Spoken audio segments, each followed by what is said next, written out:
vamos a ver la representación de diagramas ER para tener un poco de una convención, una especie de estándar interno.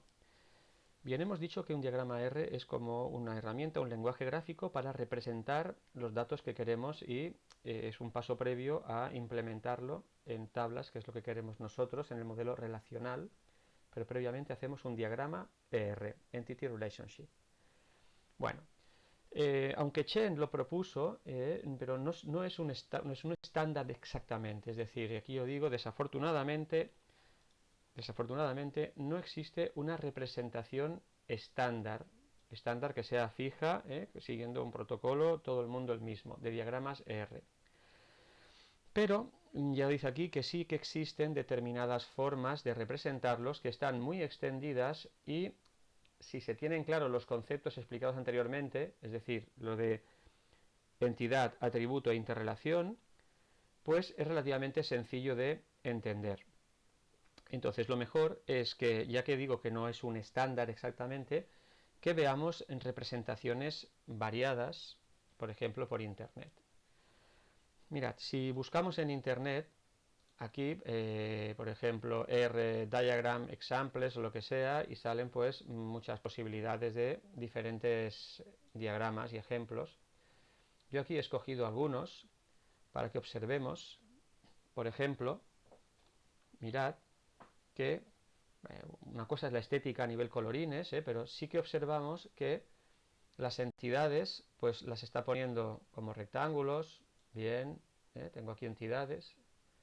Y por ejemplo los atributos, aquí tengo el account, una cuenta, pues los atributos los está poniendo como elipses con los nombres aquí enlazados a cada una de las entidades. Por ejemplo, región tiene todos estos atributos y carácter pues tiene todos estos atributos, ¿vale? Con una elipse. Por cierto, quiero comentar que si veis aquí, por ejemplo, en account tiene un atributo especial que lo ha puesto en negrita y subrayado. Esos son lo que llamaremos identificadores, que hacen el mismo papel que una clave en el modelo relacional, pero la clave es específicamente de las tablas y aquí se le llaman identificadores, pero es el atributo que identifica, o los atributos. Bien, pues ya hemos visto cómo ha representado aquí entidades, los atributos y luego las interrelaciones, pues mediante un rombo y pues entre entidades. Bien, vamos a ver algún otro más. Por ejemplo, este. Espera, lo pongo así. Fijaos, también tenemos las entidades como rectángulos.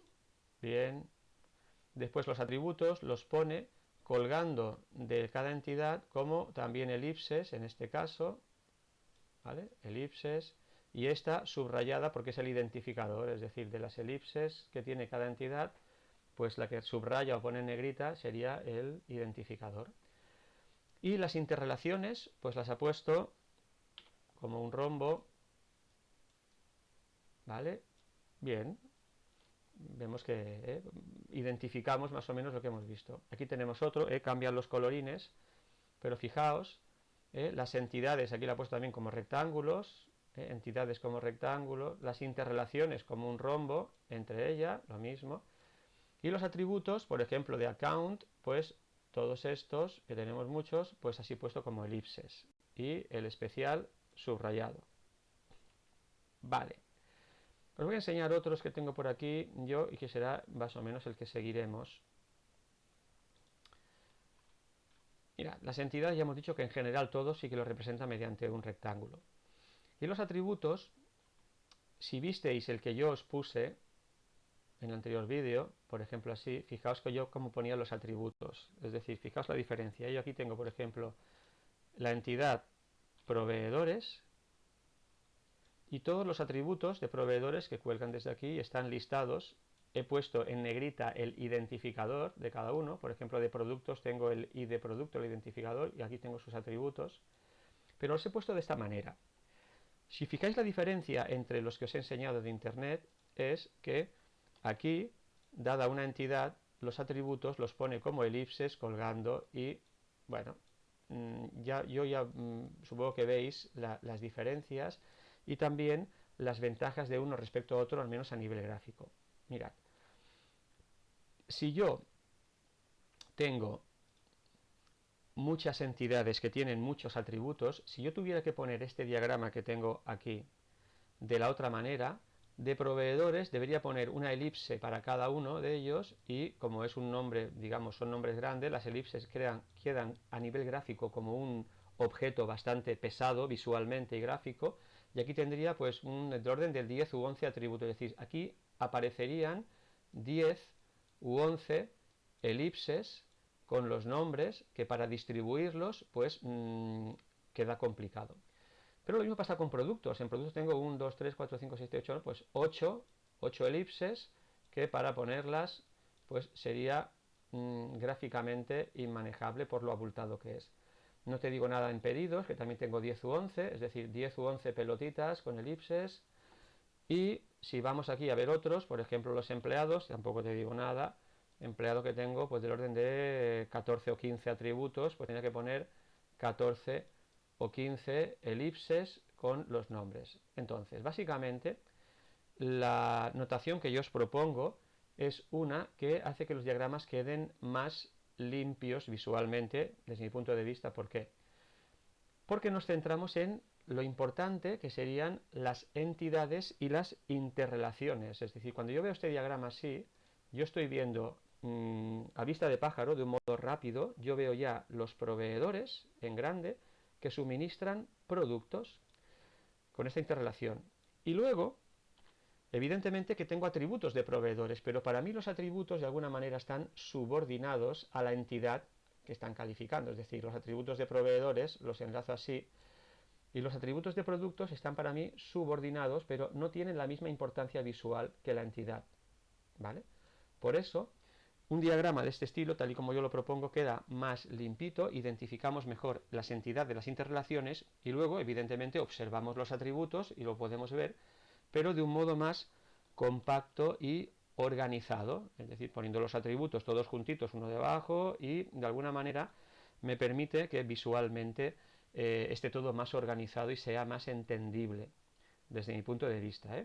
Todo es discutible, hay discrepancias si queréis, pero este sería el estándar que quiero adoptar y hace mucho tiempo que lo tengo así y bueno, sería yo creo la mejor manera por lo que os acabo de comentar.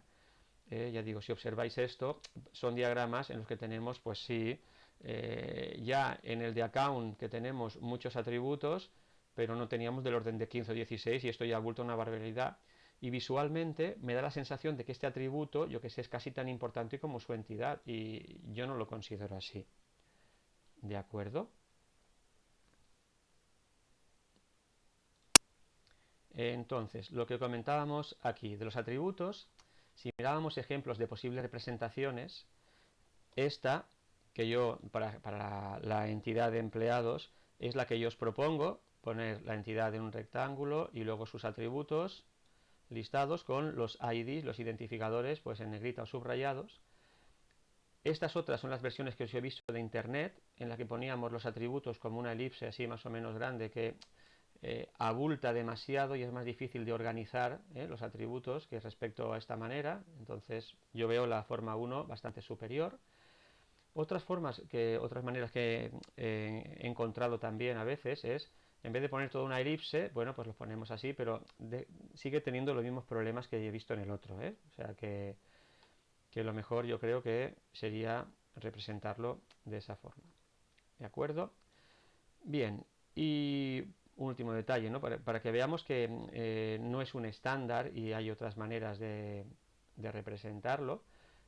La forma que yo os he enseñado aquí, que sería el estándar que nosotros utilizaremos, pero si os acordáis de la base de datos que tenemos típica sobre empleados y departamentos, archiconocida, pues esto que tenemos aquí, fijaos, es el modelo ER, o sea, el ER diagram de la base de datos de departments, pero que propone sintaxis Oracle, es decir, Oracle, el modelo ER, la pinta que tiene, las pintas que le pone, su estándar sería esta. Y si os fijáis, evidentemente sí que podemos reconocer claramente las entidades, que son los rectángulos, pero dentro del rectángulo, que sería la entidad, por ejemplo, employee, pues dentro del rectángulo también ha puesto los atributos, es decir, como si fuera más bien un aspecto de tabla, pero eso es el modelo ER, no es el modelo relacional, o sea, estos serían entidades, no tablas. Ya explicaremos las diferencias, que son muy sutiles, entre los dos conceptos, el ER y el MR. Pero aquí este es un diagrama ER de Oracle, y si os fijáis, los atributos están dentro del rectángulo de las entidades, y luego también las interrelaciones entre las entidades no aparecen los rombos. Así como los rombos los hemos tomado nosotros como un estándar, y lo vamos a hacer porque yo lo veo como un identificador muy claro del modelo R. En el modelo R de la sintaxis Oracle ha prescindido de los rombos y los da por hecho, es decir, ha puesto los verbos.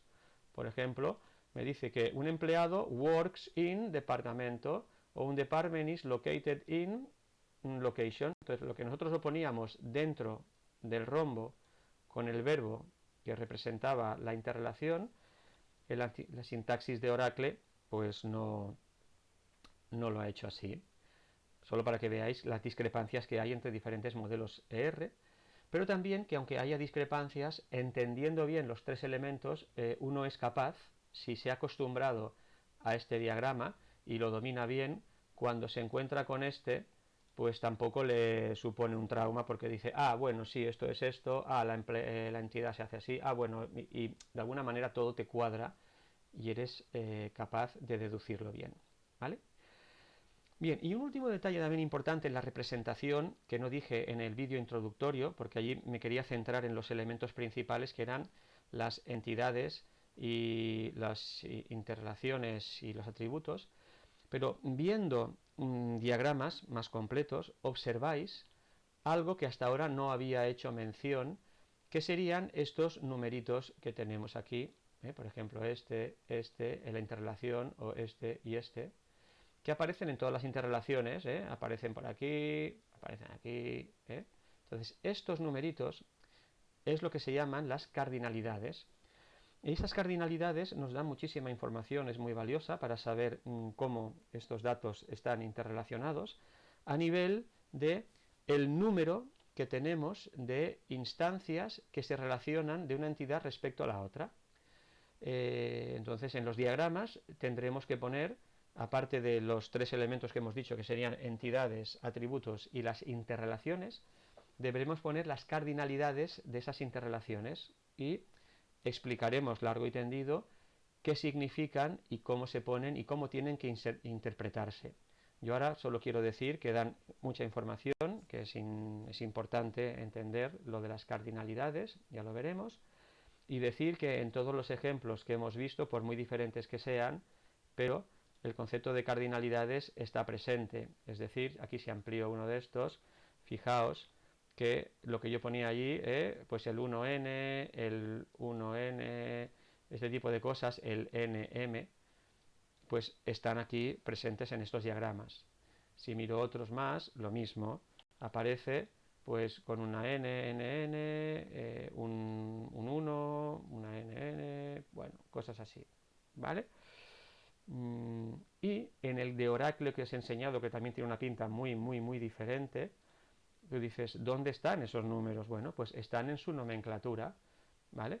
En su nomenclatura, Oracle la explica en sus documentos, y sus diagramas que representa, que tienen este aspecto, pues la nomenclatura estaría en estas señales que tengo aquí y aquí, es decir, en el tipo de línea, si es continua o discontinua, y en el hecho de que aquí tenga pues una bifurcación que se llama una pata de gallo, una pata de gallo. O sea, hay algunos que tengo una pata de gallo como este aquí, que son varios, y donde no lo tengo. Entonces, solo para que veáis, ¿no?, que si antes en los que yo os he mostrado los nombres que aparecen suele ser un 1 o una n o n y m, básicamente 1 evidentemente significa 1 y n significa un número indeterminado, como cuando ponemos una incógnita en matemáticas, en la x y tal, pues n significa muchos. En vez de, en contraposición a 1, n significaría muchos.